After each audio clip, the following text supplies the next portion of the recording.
السلام علیکم ورحمۃ اللہ وبرکاتہ۔ میرے پیر و مرشد قاسم علی شاہ صاحب کا قیمتی جملہ کہ استاد بادشاہ نہیں ہوتا لیکن بناتا ضرور ہے۔ بے شک اللہ پاک ہمیں استادوں کی قدر کرنے کی توفیق عطا فرمائے، کیونکہ حدیث پاک کا مفہوم بھی ہے کہ تمہارے 3 باپ ہیں، ایک حقیقی باپ جس کا تم نطفہ ہو، اور دوسرا جو ہے سسر، اور تیسرا جو ہے استاد۔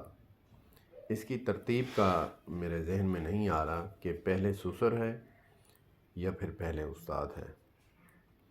اگرچہ استاد بھی لے لیا جائے تو اس میں کوئی حرج نہیں، لیکن اس کی تحقیق کروں گا میں انشاءاللہ تبارک و تعالی۔